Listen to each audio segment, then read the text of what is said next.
고맙습니다. 오늘 이 자리에 있을 수 있는 건 우리 모두가 다 초청되었기 때문입니다. 곡식된 요셉에게 초청된 삶이 되어지려면 그의 혈족이 되어져야 됩니다. 각자 우리 이 울타리 안에서 요셉의 혈족이, 동족이 되어지기를 소망하는 이 시간이 되기를 원합니다. 14절로 16절 그리하여 요셉이 보내어 75 목숨 안에 그의 아버지 야곱과 그의 동족을 초청하였고 야곱은 애굽에 이르고자 내려갔고 그리고 그와 나의 삶의 조상이 생을 마쳤다. 세겜에 이르고자 옮겨졌고 아브라함이 세겜 엠모르의 자손에게서 은혜 값으로 산 무덤 안에 두게 되었다. 했어요. 이제 그의 동족이 다시 애굽으로 내려가서 그의 생이 맞춰지는 이 상황을 스데반 집사는 또 설교하고 있습니다. 그래서 75이라고 했는데 창세기에 보니까 야곱의 그 족속들이 야곱의 동족이 한 70명 정도가 되었더라 이렇게 기록된 곳이 있더라고요. 그래서 명수의 차이는 조금 있는데 그 숫자적인 의미가 거기에 들어가 있으니까 75, 70이죠. 7이라고 하는 의미와 열이라고 하는 단어. 7번째라는 의미는 완전하다. 7은 완전수를 이야기하기도 하고 그리고 7째 날이 되면 7이 되어지면 실컷 먹을 수가 있답니다.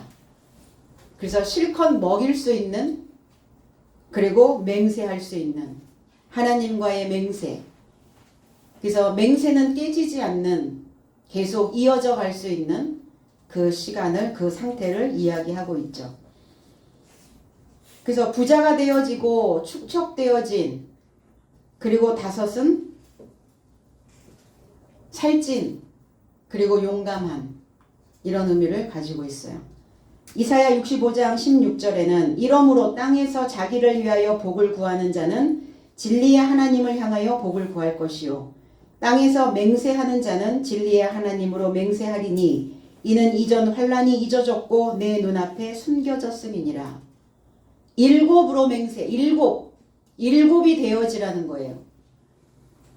땅에서 7이 되어진 자는 이게 맹세라는 단어이기 때문에 땅에서 7이 되어진 자는 진리로 하나님으로 진리의 하나님으로 완전하여지고 또 진리의 하나님으로 7이 되어지고 그래서 맹세 어떤 땅에서 구약의 하나님이 만드시는 공허하고 혼돈하고 아직은 무지한 상태에 그 땅에서 그냥 저와 여러분들의 땅의 상태란 말이에요. 아직도 순간순간 공허해지죠. 삶이. 그리고 순간순간 혼란스러움이 옵니다. 그리고 내가 그동안 하나님을 믿은 것 같은데 난 하나님에 대하여 무지한 상태에 있는. 그러면 그 땅에서 구해야 될 것이 뭐냐? 자기를 위하여 복을 구하는 자는 자기 자신을 위해 축복하는 자는 진리의 하나님, 진리, 아멘 되어진 하나님, 진실성이 있는 그렇게 되어지기를 원하는 그리고 내가 늘 옳은 삶을 선택하여 가기를 원하는 그 하나님을 향하여 복을 구하라고요. 하나님, 엘로힘이죠. 강한 자를 소망하는 능력의 사역을 하는 자. 그래서 그 복을 구하는 것은 하나님 앞에 절대 순종입니다. 무릎을 꿇다라는 의미를 가지고 있어요. 복종하는, 순종하는, 듣는 자의 모습이기도 하죠. 그래서 그 땅에서 맹세하는 자는 진리의 하나님, 그 하나님께 맹세할지니 그 자는 이전의 환난이 나의 시작의 환난, 내 과거의 환난. 나의 시작은 무엇이었습니까? 나의 시작은 어두움으로부터 출발했어요. 그러니까 어두우니까 보이지 않으니까 늘 뒤집어지는 거죠. 뭔가 늘 몰아치는 거예요. 폭풍우가, 폭설이 몰아치는 겁니다. 그래서 그 시작의 환란이, 이 환란이 뭐냐? 이 짜라라고 하는 단어인데 조임, 좁음, 비좁음. 내 속에 환란이 오는 까닭이 무엇인가 하여 봤더니 내 속이 좁아 터져지는 거예요. 내 속이 좁아. 어떠한 것들을 받아들일 수가 없어. 담아두지를 못하네요.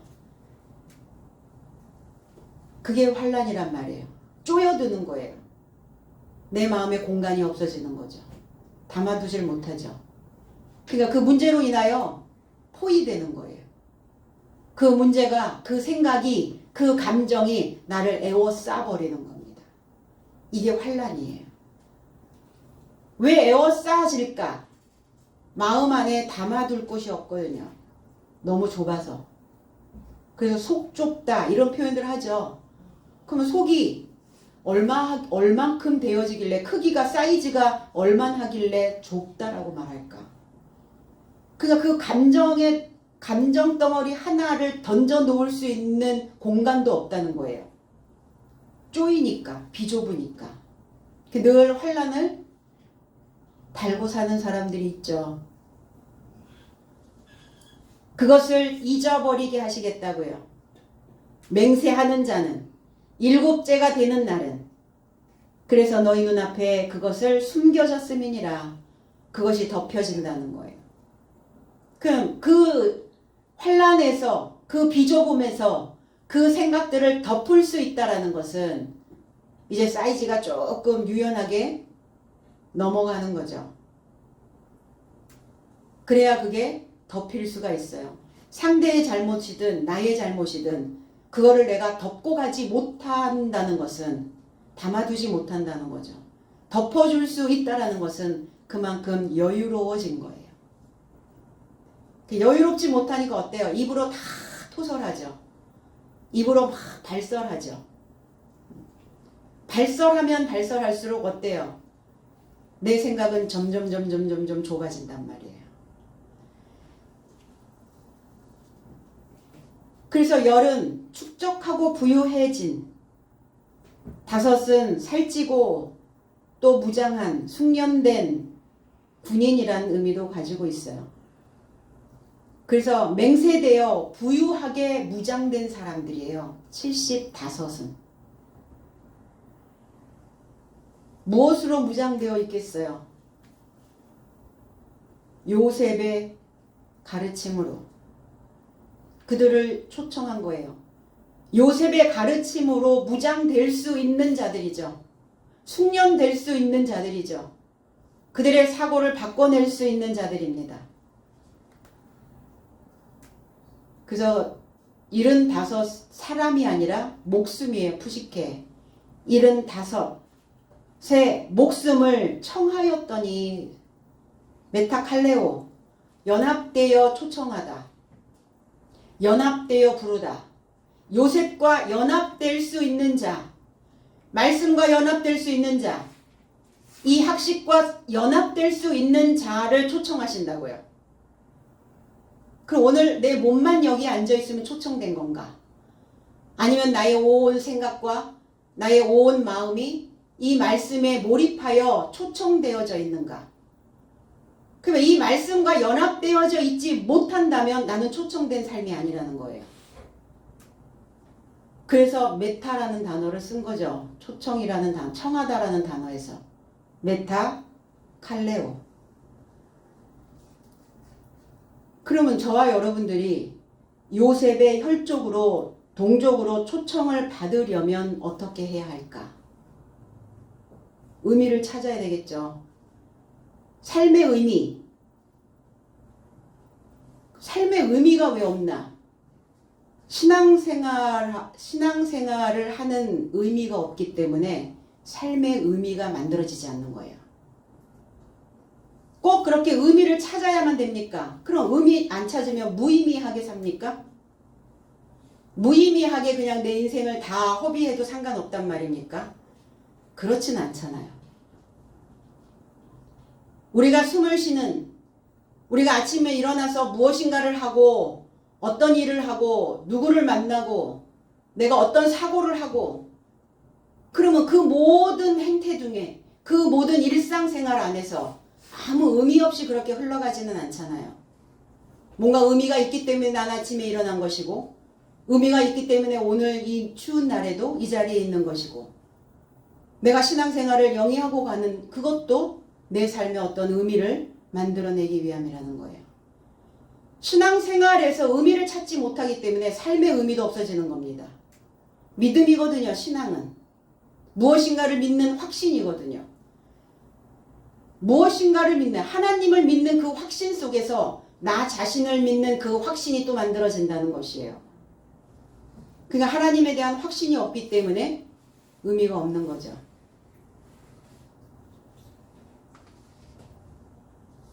찾아야죠. 그 삶의 의미, 신앙생활에서 오늘 찾아야 될 줄로 믿습니다. 파랑새를 쫓아갔던 틸틸과 미틸. 미틸은 행복을 주는 파랑새를 얻기 위해서 과거와 미래로 그의 생을 여행하게 됩니다. 결국은 못 찾았어요. 행복을 주는 그 삶의 의미를 못 찾고 돌아옵니다. 집에 와서 보니까 자기 집 새장 안에 파랑새가 있더라 이거예요. 결국 우리의 삶에 행복을 주는 것은 저와 여러분들 안에 그 하나님이 파랑새로 존재해 계신다는 거예요. 그냥 하나님은 없고 내 본능만, 내 감정만 남아있는 사람은 그 의미 없이 한 해를 보내고 또 이듬해가 와도 똑같은 패턴으로 반복하며 살아가게 된다는 것이죠. 지금 이곳에 저와 여러분들이 있다면 오늘 나 자신의 모습을 찾아내시기를 바랍니다. 그리고 나의 내면에서 나의 참된 모습을 발견했다면 그곳에 행복이 있다는 거예요. 그 행복은 하나님 안에 존재할 수 있다는 것입니다. 삶이 지루한가? 지루하세요? 신앙생활이 지루하기 때문에 그래요. 신앙 안에서의 의미를 못 찾고 있기 때문에 신앙생활이 지루해지고 버거워지고 무의미해지는 거예요. 그러니까 뭔가가 계속 내 속에서 똑같은 패턴으로 반복되어지고 있다라는 것을 빨리 눈치채셔야 돼요. 변화 없는 되풀이만 하고 있다면 저와 여러분들은 75 안에 초청되지 못합니다. 하나님과 굳게 맹세했고 그리고 하나님의 말씀으로 부유해지기를 원했고 그 부유해지는 그 말씀이 축적된 말씀으로 내가 무장된 그리고 숙련된 그리스도인이 되어지기를 원했다면 우리는 신앙이 지루해질 이유가 없어요. 의미가 없어질 이유가 없다는 겁니다. 그래서 다시 애굽으로 가는 거예요. 그 야곱과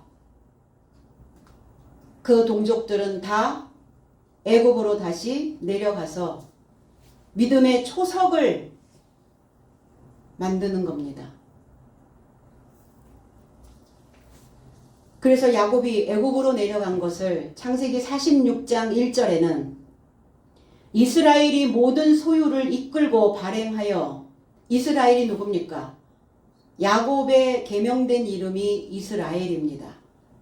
그 야곱이 모든 소유를 이끌고 발행하여 부엘세바에 이르러 그 아비 이삭의 하나님께 희생물을 드리니 그랬어요. 그 아비 이삭에게, 야곱에게 애굽으로 내려가기를 두려워 말라, 여호와께서 그렇게 말씀하셨거든요. 왜 부엘세바로 갔을까? 부엘세바에 이르렀을까? 왜 거기에서 이삭에게 희생을 드렸을까? 부엘이라고 하는 이 의미는 운물이라는 뜻이에요. 구덩이. 운물을 어떻게 해야 돼요? 파야죠. 땅이 파여야 된다고요. 어떠한 생각이 들어오면 내 마음에 파고들죠. 내 머릿속에 파고 들어가는 생각들이 있어요. 그게 운물이에요. 내 생각이 파여야 해요. 말씀으로 내가 파여야 되는데 내 느낌으로 파는 사람들이 있죠. 내 본능으로 파는 사람들이 있어요. 어쨌든 우물이라고 하는 의미는 색이다, 파다 이런 의미를 가지고 있어요. 그리고 세바라고 하는 이 단어가 시부아라는 단어예요. 이게 바로 일곱째라는 단어입니다. 서약하다, 맹세하다, 실컷 먹이다. 왜 그곳에 머물렀을까? 하나님과 맹세되어진, 그리고 하나님의 언약을 맹세되어진 것을 실컷 먹었던 그 말씀을 파는 겁니다. 그 말씀을 새기는 거예요. 그게 부엘세바입니다. 부엘세바가 중동 땅에 있는 지역이기도 하지만 지금 저와 여러분들이 부엘세바여야 해요. 그 맹세된 것을 새겨야 됩니다. 그래야 먹을 수가 있어요. 남한테 얻어먹는 거는 허참나잖아요. 안 채워지잖아요. 그래서 여러분 안에서 일곱이 되어져서 여러분 자신들을 실컷 먹이고, 그러면 실컷 먹이려면 반드시 새겨져 있어야 된다는 겁니다. 바로 하나님과의 맹세를 온전케 할 수 있는, 그 신앙이 완전해질 수 있는 그곳이 바로 부엘세바. 그곳으로 내려갔다. 카타바이노, 아래로 향하다. 주님께서 강림하셨다. 이게 카타바이노예요.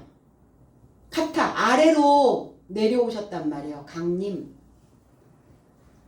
요한복음 3장 13절에 하늘에서 내려온 자, 곧 인자 외에는 하늘에 올라간 자가 없느니라. 제 해석은 하늘에서 내려온 사람의 아들이 아니고는 하늘에 이르고자 한 사람도 올라가지 못한 것이다. 하늘에서 내려온 사람의 아들. 그럼 하늘은 어떤 곳입니까? 높은 곳이죠. 높은 곳이 뭡니까? 높은 레벨을 가지고 있는. 그럼 수준이 높은 곳에서 내려온 자만이 수준이 높은 지식을 획득할 수 있단 말입니다.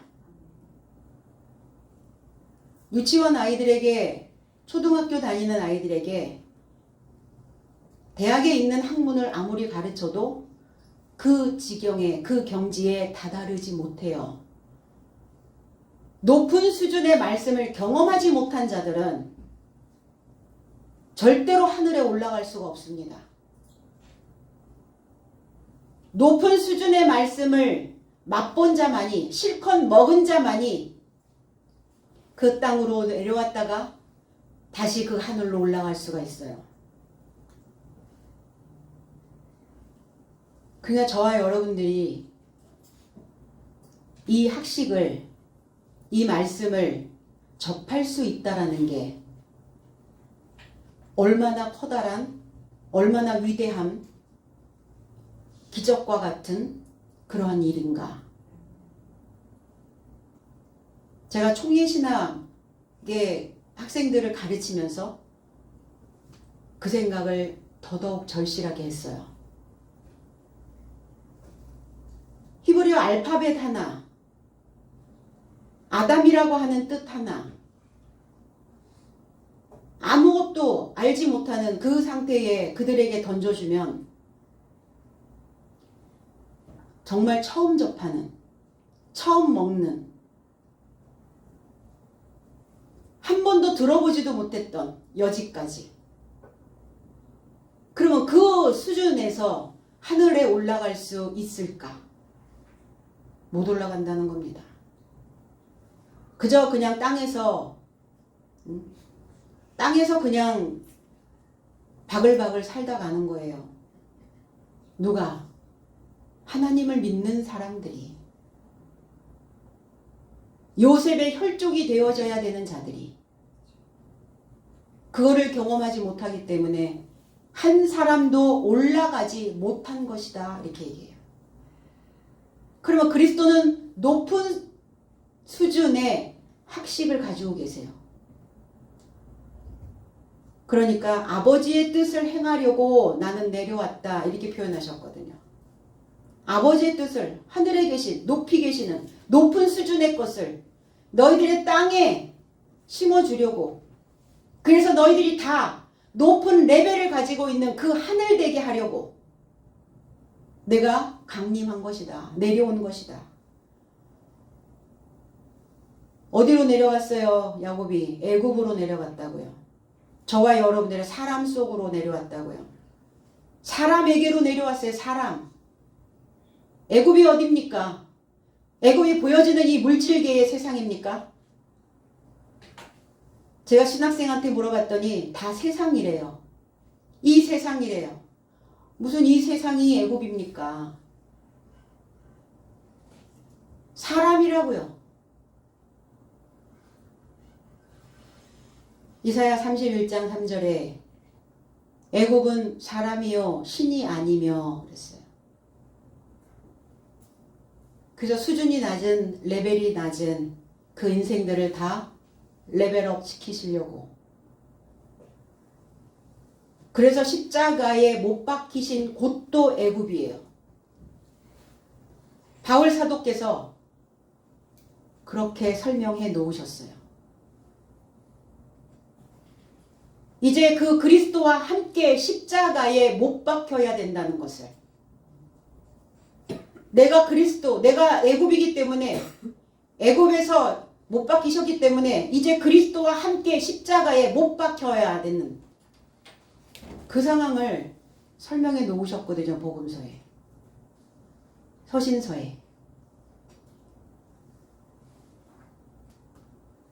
왜 내려가게 했을까?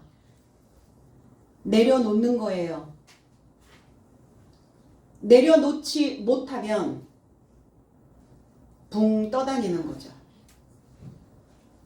내려앉아야죠. 이게 요단이라는 의미도 갖고 있습니다. 요단. 세례 요한이 요단에서 세례를 베풀었던, 주님도 요단에서 세례를 받으셨던, 내려오신 거거든요. 인생들 속으로 내려오셨다고요. 뭐하게 하려고? 또 내려가게 하려고. 그럼 내려간다는 것은 뭐냐? 낮은 자세로, 겸손한 자세로 받아들이는 모습입니다. 받아들이는 거예요. 낮아져 있으니까 위에서 내려오는 그 메시지를 받는 겁니다. 이게 요단이에요. 시편 133편 3절에 헐몬의 이슬이 시온의 산들에 내림 같도다. 거기서 여호와께서 복을 명하셨나니 곧 영생이로다. 헐몬, 가파르다 라는 의미를 가지고 있어요. 성결하다. 그리고 납작코를 가지다. 그리고 진멸되어야 될 것들, 이런 의미예요. 그러니까 우리가 납작코가 됐다는 건 뭐예요? 뭔가 푹 주저앉은 거죠. 낮아진 거죠. 낮은 자세로 임하는 거죠.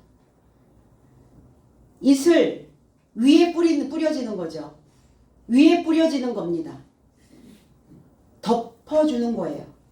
들보를 입혀주는 겁니다. 지붕을 얹어주는 거예요. 그 이슬이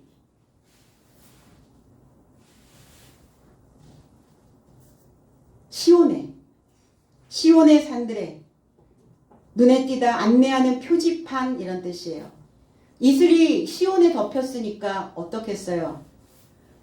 그 시온의 지붕이 이슬로 되어져 있으니까 헐몬에서 내려오는 그 구별되어지는, 그 성별되어지는, 그리고 낮아져서 내려오는 그 이슬이 시온에 덮여 있었으니까 얼마나 빛을 받아서 반짝거리겠어요. 어떤 이슬이냐고요? 참이슬. 그래서 뭐 누구는 이슬만 먹고 사냐 뭐 이렇게 얘기를 하는데 맑고 투명함이죠. 하늘에서 내려온 그 이슬이기 때문에 증류수입니다. 다 걸러져서 내려온 물이에요.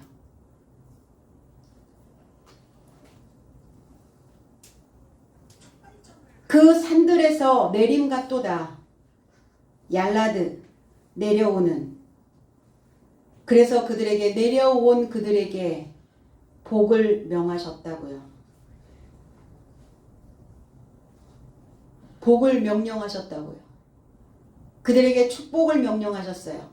그들이 낮아지기를, 그리고 무릎 꿇고 배우기를, 그리고 그 학식이 더하여지기를. 우리는 영생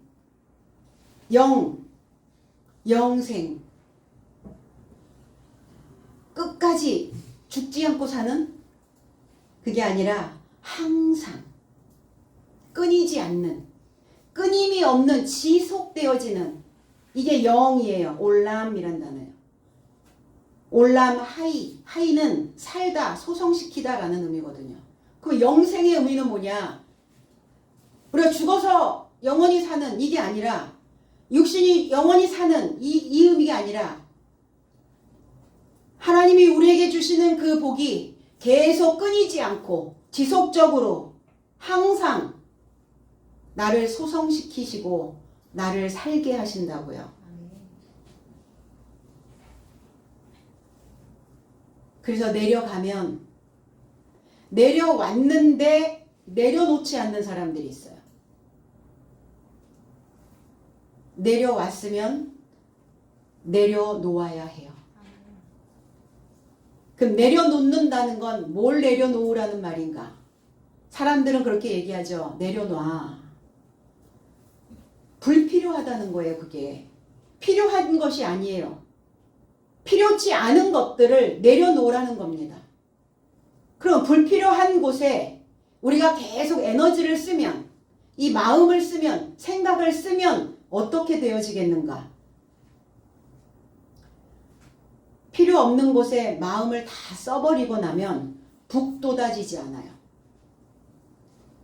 북돋우다 라는 의미는 내 안에서 용기가 강하게 생길 수 있도록 어떤 행동으로 나를 자극하는 말이에요. 북돋아. 이 북이라고 하는 이 의미는 원래 그 식물의 뿌리를 싸고 있는 흙을 가르쳐서 북이라고 얘기를 합니다.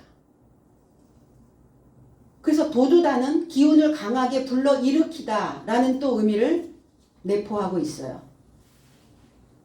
그럼 북돋아져야 되는데, 북돋우어져야 되는데, 식물의 뿌리를 땅속으로 들어가게끔 흙으로 덮어주다 이런 의미를 가지고 있는데, 뿌리에 흙이 덮이지 않으니까 그 뿌리가 어떻게 되겠어요? 힘을 내지 못하죠. 그래서 사는 게 흥겹지가 않은 거예요.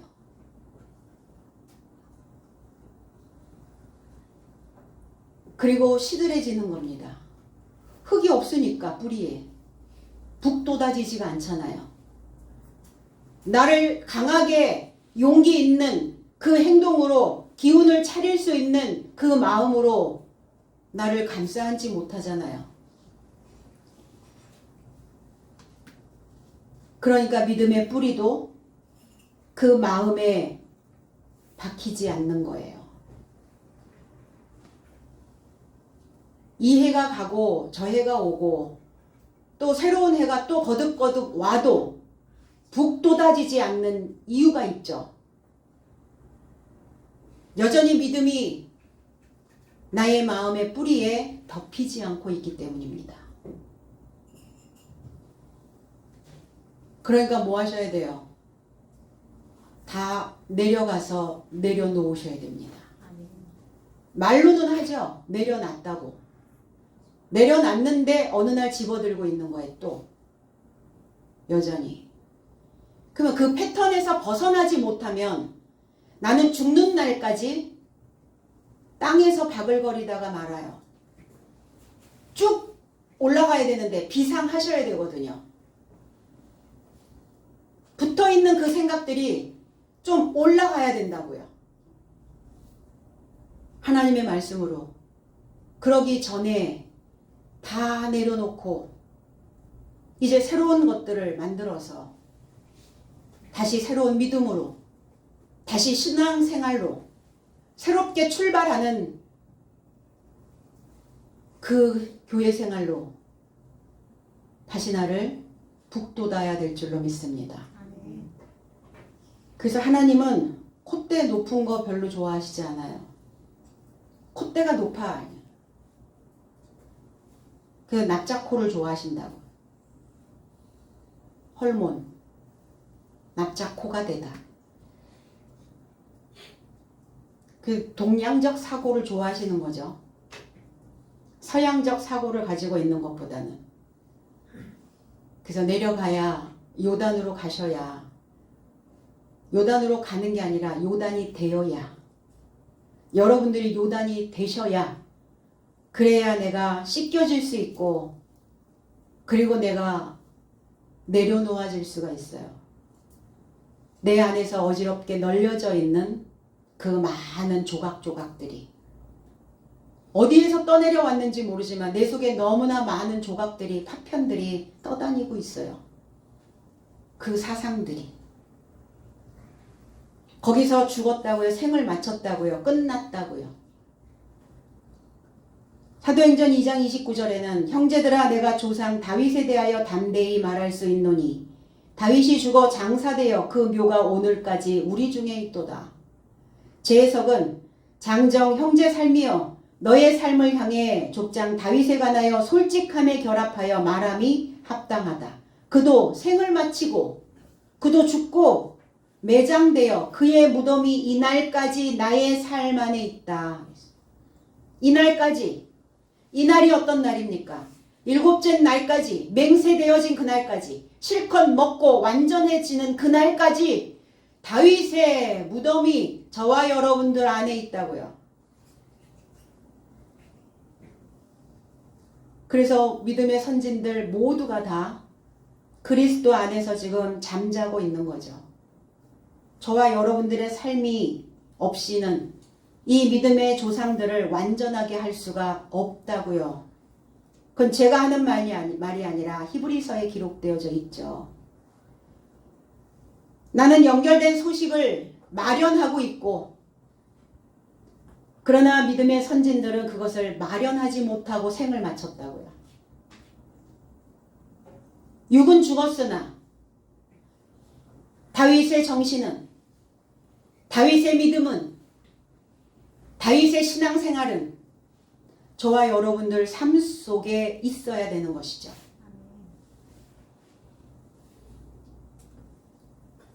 다윗이 내 안에 살게 하려면, 내 삶 속에 살게 하려면 우리는 그 소식을 배워 먹어야 돼요.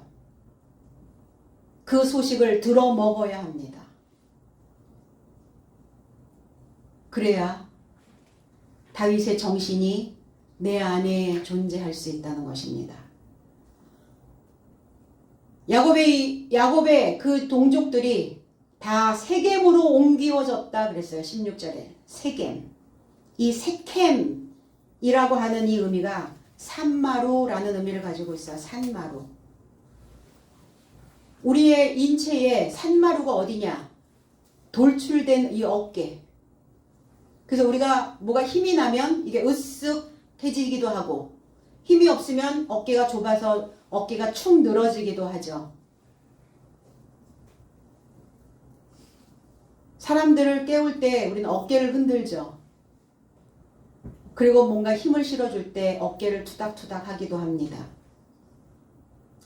우리가 삶을 살아가면서 삶이 버거워지면 어깨가 무겁다 이런 표현을 해요.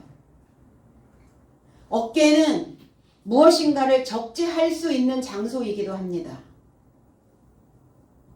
믿음의 선진들의 모든 지혜와 모든 학식과 모든 총명함이, 그리고 그들이 생활했던 모든 신앙생활이, 그들의 삶의 모든 일상생활이 다 저와 여러분들의 어깨에 있다고요.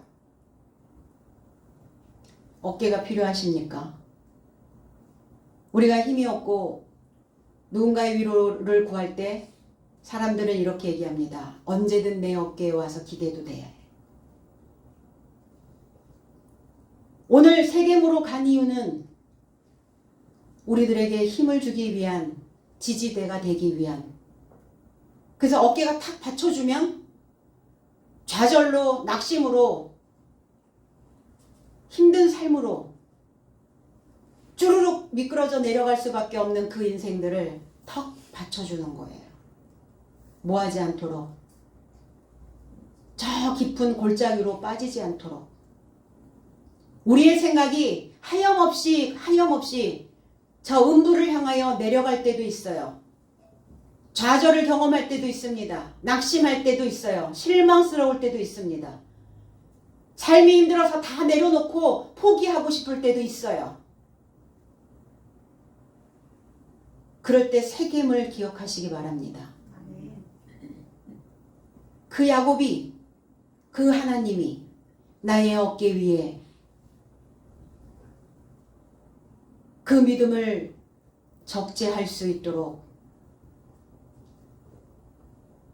그리고 저와 여러분들의 그 어깨가 많은 사람들, 또 내 주변에 있는 가족들, 내 자녀들, 내 제자들의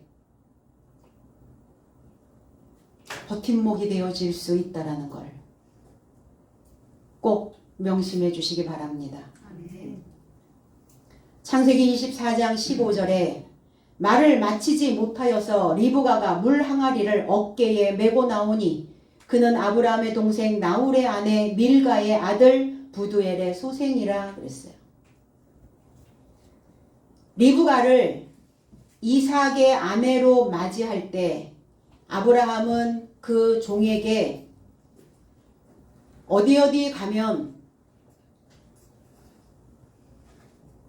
우물에 가면 물을 깃는 처녀들이 있을 것이다.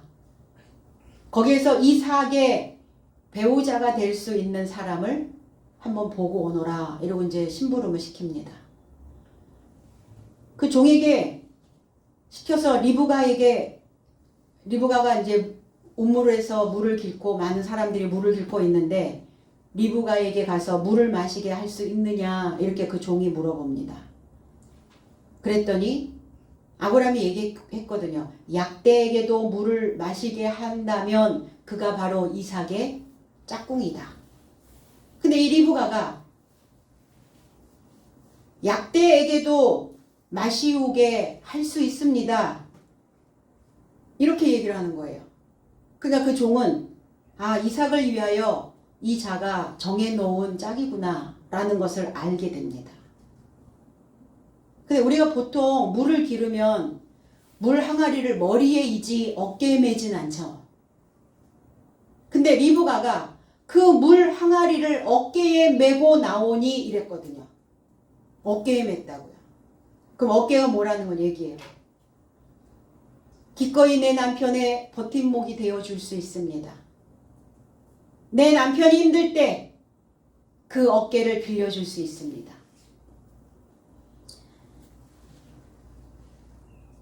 리브가라고 하는 의미는 붙들어 매다, 이런 의미를 가지고 있어요. 붙들어 매셔야죠. 내 남편이 내 마음, 그 마음의 상태가 어떤지도 모르고 그냥 방관하고 계시지는 않으시죠. 리브가가 되어져서 붙들어 매셔야 된다고요. 그 그물을 조여주셔야 된다고요. 그래서 리브가는 이삭을 붙들어 맸고 또 야곱을 하나님께 붙들어 맸어요. 야곱을. 이게 리브가예요. 그리고 그 어깨에 약대에게 물을 마시게 했다는 것은, 약대, 젖을 떼다 보답하다. 낙타 배우셨죠? 낙타, 약대. 그러니까 그는 젖을 떼고 이제 보답할 준비가 되어 있습니다. 우리가 성장을 했다는 것은 보답할 준비가 되어 있다는 거예요. 그럼 뭘로 보답하실래요? 무엇으로? 나에게 맡겨주시는, 내 어깨에 짊어져지는, 내 어깨에 무거움으로 올 때 그것을 감당할 때 그것으로 갚는 겁니다. 그럼 감당하기 싫어서 다 그거를 내 동댕이 쳐버리면 나는 갚을 길이 없는 거예요, 하나님께. 그 스승에게, 그 부모에게 갚을 수가 없어요. 그럼 여전히 젖먹이죠. 여전히 젖바는 자가 된다는 겁니다. 나훌의 아내, 아브라함의 동생 나훌의 아내, 나훌, 콧바람을 불다, 이런 동생이 아브라함의 동생이죠, 나훌이. 나훌과 하란을 뒀어요, 아브라함은 형제로. 근데 하란은 먼저 죽죠. 나훌이 남아있었어요. 콧바람을 부는 나훌의 아내 밀가, 이 밀카는 왕후라는 뜻이에요. 그 밀가의 아내, 밀가의 아들, 밀가가 낳은 아들의 이름이 부두엘인데 그 부두엘의 자녀가 리브가입니다. 부두엘이라는 의미는 하나님의 사람이란 뜻이에요. 하나님의 사람. 그리고 부수다라는 의미를 가지고 있어요. 부숴야죠. 부서뜨려야죠. 잘못 만들어져 있는 그 이미지들은, 그 상은, 그 표상은 부숴야 됩니다. 그래야 리브가가 그의 소생이 되어줄 수 있겠죠. 그래서 산마루가 되어지면, 이 세겜이 되어지면 보여요. 산마루에 올라가서 이렇게 오나 안 오나 보죠. 스승이 또 부모가 산마루 중턱에 올라서서 오늘 누가 온다고 했는데, 오늘 내 자녀가 온다고 했는데, 누가 이 어깨가 필요해서 기대고 싶어서 온다고 했는데, 이게 산마루 세겜. 그러면 저와 여러분들이 산마루가 되어지려면, 이 어깨가 되어지시려면 리브가처럼 나 자신을 맬 수 있는, 붙들어 맬 수 있는 그 그물꾼이 만들어져야 됩니다. 그래서 내 남편도, 내 자녀도, 내 제자들도 붙들어 매는 거예요. 뭐하지 않도록, 팍 풀어지지 않도록, 흩어지지 않도록, 그 신앙의 그 자세를, 그 태도를, 그 모양을 잘 잡아갈 수 있도록. 요즘은 야채를 키우는 것도 그렇죠. 채소 그 캡슐에다가 이렇게 넣어서 키우죠. 이게 그물꾼과 같은 거예요. 왜? 그 모양대로 그대로, 오이, 뭐 호박 이런 것도 다 그렇게 그 모양대로 막 삐죽삐죽 나오지 않고 상품 가치가 있잖아요. 저와 여러분들의 삶도 마찬가지입니다. 신앙 안에서 그렇게 나를 잘 붙들어 매셔야 그 믿음이, 그 신앙생활을 하는 그리스도인들의 값이 높아질 수 있다는 겁니다. 그리로 옮기워졌다고요. 자, 옮겨 놓았다라는 것은 변화입니다. 변화, 전환입니다. 뭔가를 바꾸는 거예요. 환경 바꾸는 거죠. 내가 처하여 있는 이 환경에서, 어깨 쭉 늘어져 있는 이 환경에서 새캠돼서 어깨 쭉 올라가는 그 환경으로 사고의 전환을 하는 겁니다. 근데 하몰의 아들에게서 샀어요. 하몰. 땅을 하몰의 아들만 내놨나 봐요. 하몰이라고 하는 의미는 하모르라고 하는 단어에서 나귀라는 뜻이에요. 나귀. 이 붉은 암갈색을 띤 나귀. 그래서 붉다라는 의미를 가지고 있어요. 발효된 붉은 술이라는 의미를 가지고 있어요. 빨갛게 끓어오르다 이런 의미를 가지고 있습니다. 하몰이라는 의미는. 그래서 붉은 진흙이라는 의미도 가지고 있고 역청이라고 하는 의미도 가지고 있어요. 왜 하몰에게서 샀을까? 왜 하몰이 세운 자? 하몰이 세운 자에게 샀을까? 끌어올라야 되니까. 그 믿음이 빨갛게 달아 있어야 되니까.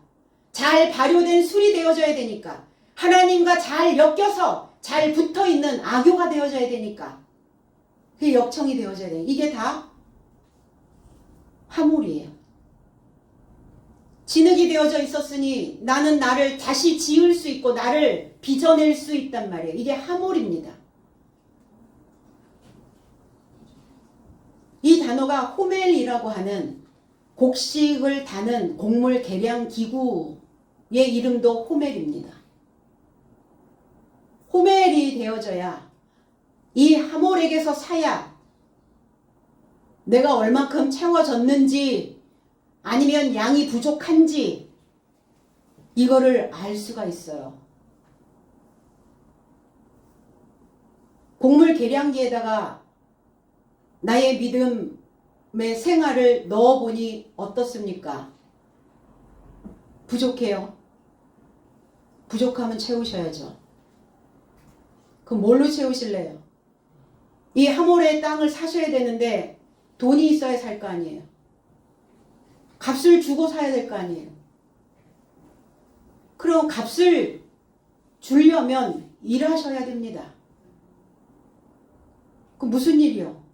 하나님이 내게 맡겨주시는 일이 있잖아요. 신앙 안에서. 우리가 신앙생활을 하면서 교회에서 맡겨주시는 일이든 아니면 하나님이 나에게 주시는 사명이든 봉사든 헌신이든 이게 다 일이에요. 일을 해서 값을 갖고 계셔야 됩니다. 부족해? 맨날 부족하다고 말하면서 일 시키면 싫죠. 그러면 그 곡물 계량기에 그 믿음을 얼마큼 어떻게 채우실 거냐고요. 그 값을 주고 사야 되는데 하모를 사셔야 되는데 못 사잖아요. 그러니까 내가 빚어지지 않고 내가 하나님과 본딩되지 않고 내가 붉은 술이 되지 못하는 거예요. 다 식어 빠진 거예요. 열정 없는 거예요. 빨갛게 달아올라야죠. 그래서 애굽으로 내려가야 됩니다. 다시 하는 거예요. 다시 하면 반드시 하나님이 끌어올립니다. 마음이 올라와야 돼요. 마음이 올라붙지 않아요. 하나님을 향한 마음이 올라붙어야 되는데 올라붙지를 않아요.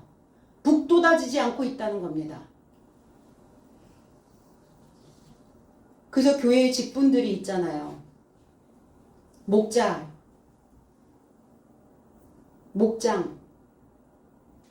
강도사, 전도사, 집사 다 뭐예요? 다 목장님들. 우리에게 주시는 직분들입니다. 그래서 일하면서 뭐 하시라고요? 은화 만드시라고. 은화.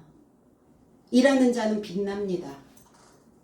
왜 은으로 샀을까? 빛나다 이런 의미예요. 일하지 않는데 빛이 날 리가 없죠. 방구석에 처박혀 있는데 무슨 빛이 나겠습니까? 빛이 나지 않아요. 일하면서 부딪히고 뭔가 어깨에 무거운 짐이 올려져 있으면 그거 감당하느라고 뭔가 생각들을 연마시키고 이래서 빛을 내셔야 될 거 아니겠습니까? 그래서 이 은이라고 하는 이 의미에 히브리어 케세프라는 단어인데 탐내다, 갈망하다.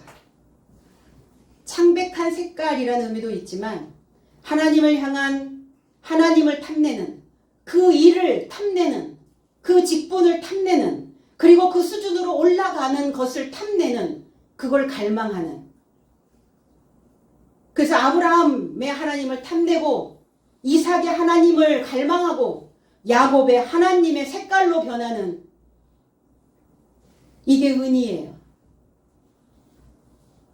그래서 이 마음으로 그 마음으로 값을 치르는 겁니다. 일을 함으로 인하여 그 값을 치르는 거예요.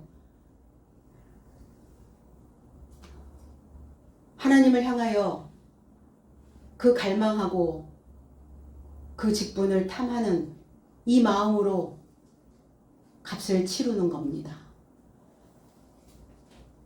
그래서 지불된 것으로. 그럼 일을 하는 자의 모습을 보면 어때요? 우리는 사랑하죠.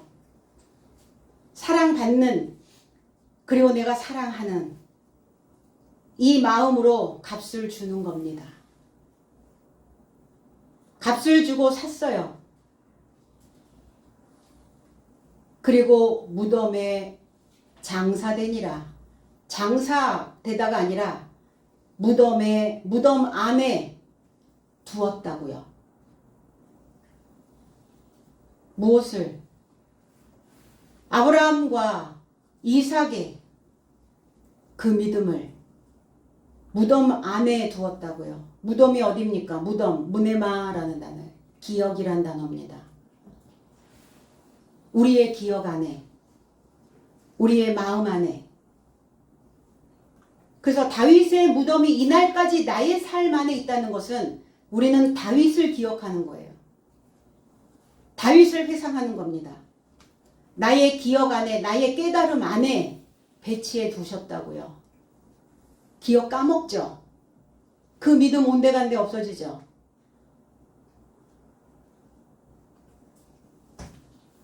하나님의 것이 얹혀지면 나는 빛나고, 그리고 하나님을 갈망하는 잘 발효된 술이 되어지고, 또 역청이 되어지고, 진흙이 되어져서 나는 다시 빚어지는 그 인생이 되지만, 내 것을 내 어깨 위에 두면 무겁기만 해요. 사는 게 버겁기만 한 거예요. 재미없는 거예요. 살맛 안 나는 거죠. 무엇이 내 어깨 위에 올라와 있나를 보셔야 된다는 겁니다. 어깨 위에. 그래서 어깨를 보면 알아요. 그 사람의 삶이 어떠하겠는지. 그래서 얘기하잖아요, 부모들은. 또 스승들은 얘기합니다. 어깨 펴! 이렇게 얘기하죠. 어깨 피고! 네. 그렇게 가라는 거예요, 인생길. 세겜 하몰에 세운 자에게 나의 믿음으로 아브라함을 값주고 사고 야곱을 값주고 사서 지불하려면 우리는 분명히 맡겨진 그 역할들을 잘 감당해야 될 줄로 믿습니다. 네. 그래서 일할 때 감사로, 은혜로, 행복함으로, 그 마음으로 값을 주고 사야 우리는 우리 스스로 높은 평가로 사랑을 받게 됩니다. 죽으면 일할 수 없어요. 일 시키는 사람도 없습니다. 살아있기에, 감당할 수 있기에, 그 어깨에 그것을 짊어질 수 있는, 감당할 수 있는 능력이 되기에 맡기는 겁니다, 지도자들이. 그럴 때 그냥 아멘 해주시면 좋을 것 같습니다.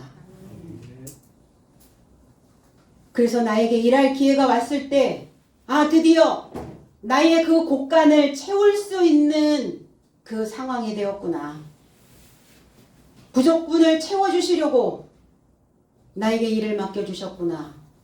그럼 빨리 눈치채시고 순종의 제사로 그 값을 치르는 저와 여러분들이 다 되시기를 주님의 이름으로 축복드립니다. 기도하겠습니다.